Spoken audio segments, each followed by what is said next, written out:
Okay, so now I want you to examine your own beliefs about the teaching of writing and your own beliefs about students as writers.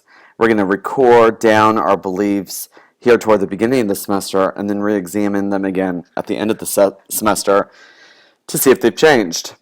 Um, but before we do that, I have a podcast I want you to listen to. So, let me get that podcast prepared here.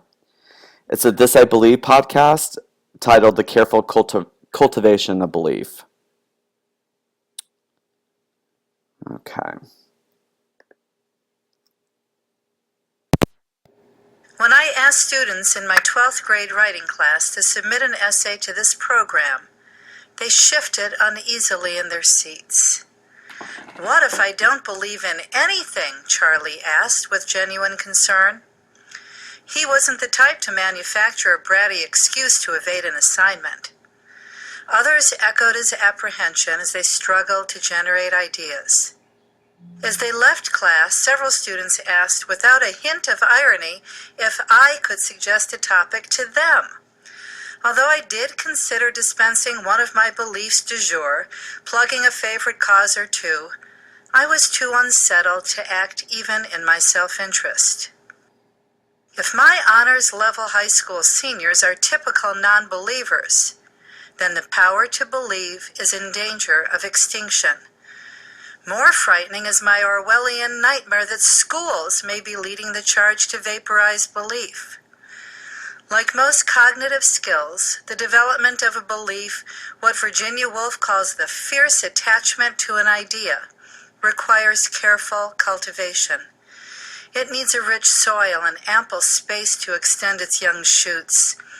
It needs a network of roots to sustain it through inclement weather. How can a belief breathe in the tight spaces of Scantron forms, in the formulaic 5-paragraph essay, in the mad rush through exercises that race to the top and leave no child behind? How can it cleave its way through misconceptions if students are never asked what they think? Invariably, the first question adolescent writers ask when they begin a writing assignment is whether first-person pronouns are permitted. After all, most style manuals discourage the use of I in academic writing, insisting on third person, on objectivity, on detachment.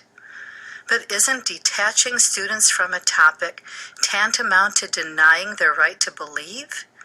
Removing the I from this I believe leads not to neutrality, but to tyranny. John Stuart Mill said that one person with a belief is equal to a force of 99 with only interests. Surely he never had a college counselor advising him to build a resume of extracurricular interests instead of contemplating his beliefs. Were Socrates teaching in today's schools, would his students too ask whether their pursuit of wisdom would shine on their school transcript? Given some time to mull over the assignment, my students eventually unearthed a cache of wonderful beliefs buried under years of schooling.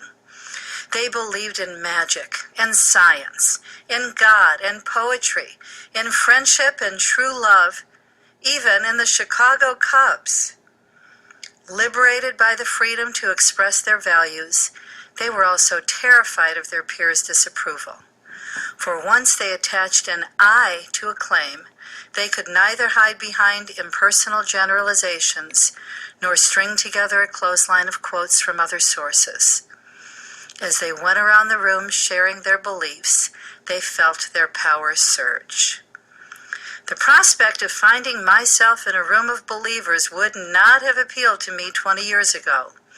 But now I say, bring on the credos, the manifestos, and the philosophies. The more the merrier.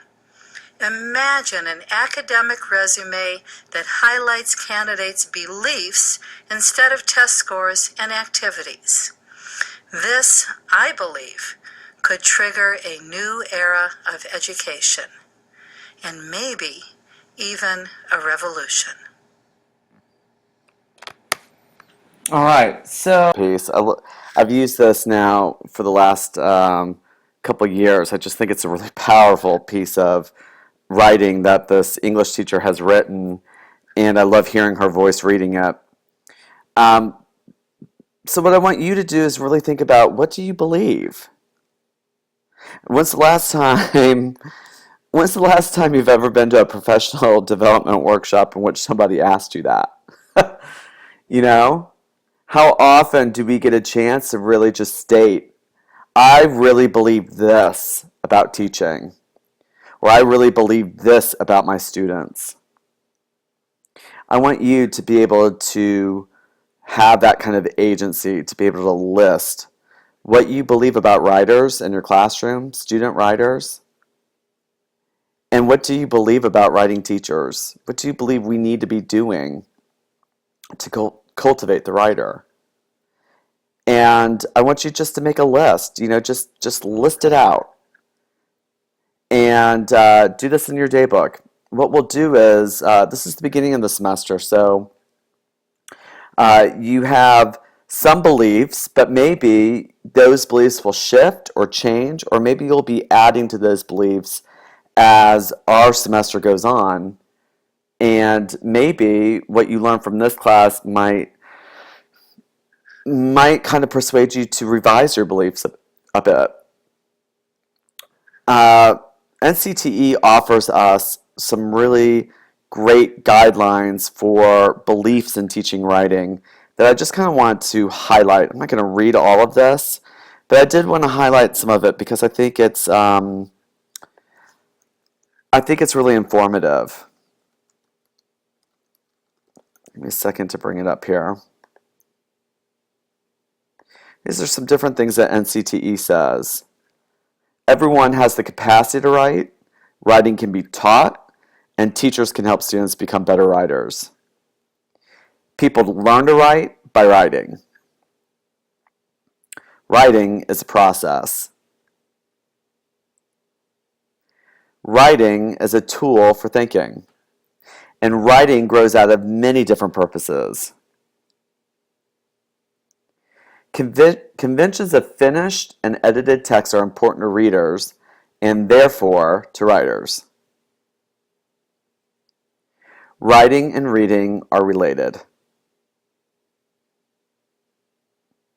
Writing has a complex relationship to talk. Literate practices are embedded in complicated social relationships. Composing occurs in different modalities and technologies. And finally, assessment of writing involves complex, informed human judgment. So to learn more about what they mean by those different beliefs, I have this connected to our Moodle page so you can read deeper. It's like a touchstone text for me because it really has helped me kind of wrap my brain around what it is that's important in a writing classroom and what I need to be thinking about as a teacher of writing. And so I really want to encourage you to read below each of these subheadings to see what they mean by this particular stance that NCTE is taking. By the way, NCTE is the leading educational organization for the teaching of writing. It stands for the National Council of Teachers of English. So, and I highly recommend joining that organization. They do a lot of great things, and they have lots of great journals to read. All right, so that's kind of this is a short one today for this particular lesson. But I love that quote that she had in her thing from John Mill. One person with a belief is equal to a force of 99 who have only interest. So form your beliefs, write down your beliefs, get them down on a page, and be willing to re-examine them again at the end of the semester. All right, thanks everybody.